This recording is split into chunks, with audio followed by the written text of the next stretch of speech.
And we're live. Yes, Michael, how would you characterize what's happened so far today? Work on static site, Mhm. fixing some static issues, Mhm. spacing and things. We fixed on the static site. We fixed, what did we fix first? I think it was the list item sizes. Yeah, the list item sizes in blog posts was small, so we fixed that so that they're larger than the blog text surrounds them, and we fixed the email in the footer so that it no longer bleeds out of the viewport. Mm-hmm. Then we put in a ticket to put back in Mm-hmm. and maybe do some other redesigns of that. The footer. And then we also put in pagination for the blog, so now all the blog posts are navigable and discoverable. Mm-hmm. And then we worked on, you basically explained things to Marcelo on local support, Mm-hmm. like the rationale for using the cookies gem. Mm-hmm. And then we paired on website 1. Well, I'm going to put in a fix for the sad path of changing card details. Right. And right now you're plugging customers, premium members, with their Stripe data into the Indeed. real. Indeed, I am. Which we'll eventually probably want to automate. Indeed, we probably will.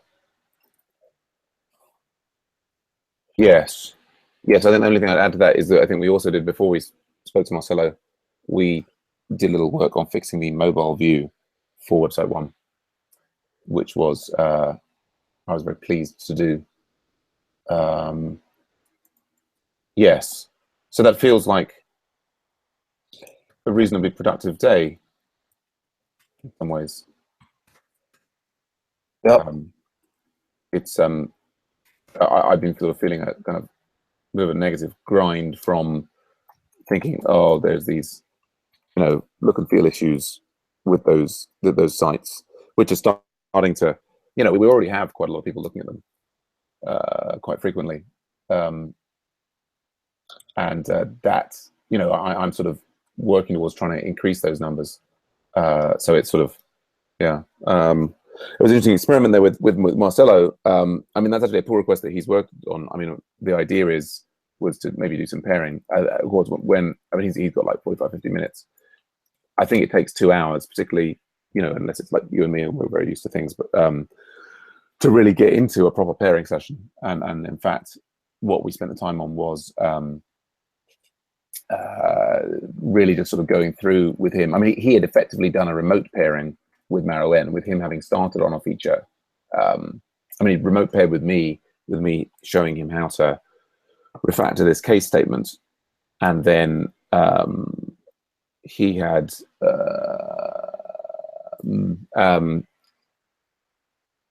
so he'd done that, and then I'd mentioned that rather than extending the refactoring further, we might use that gem.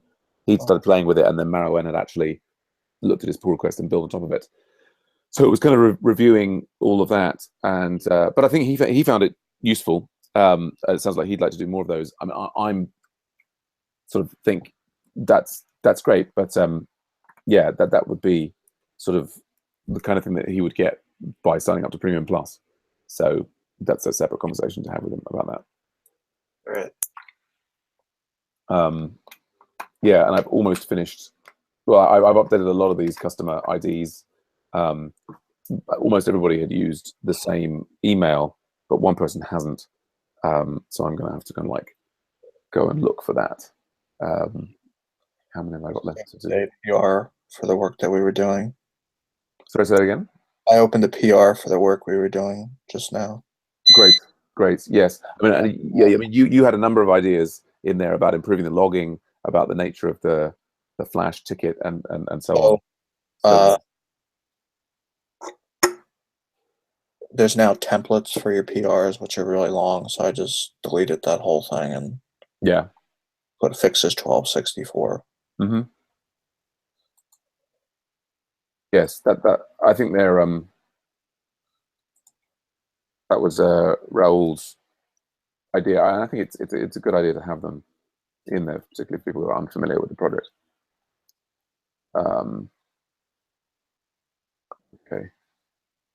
So I think with that statement, I've done all of the people. See, then I have to work out. Yeah. Well, so I mean, that's we're sort of out of time for the day. Yeah. So what is it? This is Wednesday. Tomorrow's Thursday and Friday. I've got to leave early on Friday, but I'm sort of thinking of, if we have that.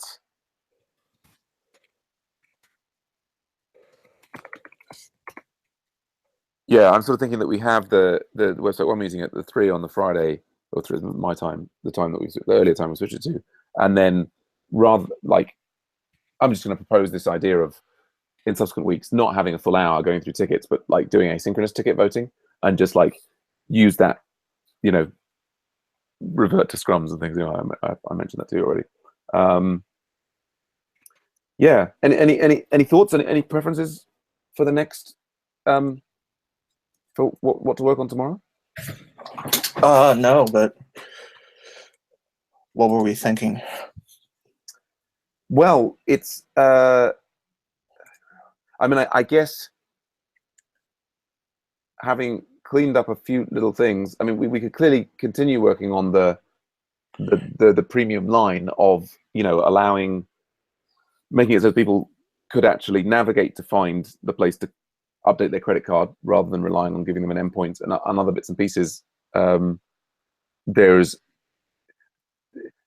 I think I'm attracted to the idea of adding buttons to upgrade the premium membership, make it easier for people to find that. I guess I'm tempted to stay with website one. I mean, I guess tomorrow morning I'll maybe try and do some more work on the static side with the content, and maybe there will be like sort of painful. Oh yes, that's a big coding thing that maybe Michael and I should do together. But I guess where I am now is leaning towards doing some stuff on website one to make it clearer and cleaner how to upgrade the membership. I guess the question also is, should we be doing more analysis of how people are flowing into the site? Is there something that we could learn from the Google Analytics about, are we getting thousands of people who are landing on the premium pages, but they're, so that would imply we've got lots of people coming in, but no one's clicking on the upgrade button. And I wonder if, do you know what I mean? Like I think that's an important part of other company strategies to try and observe different parts of the pipeline and work out where people are getting stuck. You know what I mean? Anyway, yeah, those are my thoughts at the moment. Okay. What about in terms of the MOOC and everything? Yes. I mean, I'm sort of thinking, like, in terms of like putting all the events in, like preceding them. I'm not feeling like energetic about wanting to spend the time to do that and then update the descriptions about how to do pairing. I'm kind of, in some ways we've got the changes, like having done a required, in the last run of the MOOC, we were requiring people. It's been decided that we will now not be requiring them. So we've got like a natural change, although it's sort of back to a previous step.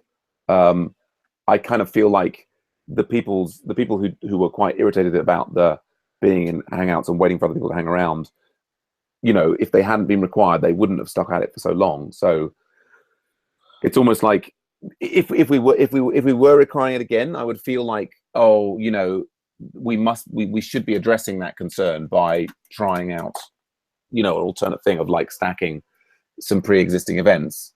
But since we're now not doing that, it kind of makes me want to spend. I'd almost rather invest the time, you know, in, like smoothing the pathways to get people to be able to click on the upgrade. If that makes sense. Or at least, I mean, even if I'd still love people to find it easier to do pairing. I mean, I'm also talking about taking a Mentive group as well, to sort of experience that this run. Is that, you know, are there other improvements that we can make, you know, incremental improvements that we can make to the interface that would allow people to find each other? Like for example, if there's two pairing sessions, like if you try and create a pairing session at exactly the same time as somebody else in the same project, then it might like pop up and say, hey, did you know there's already a pairing session set for that time? Right. I mean, yeah. As long as they're listed with the MOOC or whatever. Right. Now in terms of gathering more Hangout data, yeah, that's not much of a priority, right? Well, I would like to continue. I mean, I think I would certainly like to get. We got data from the last run.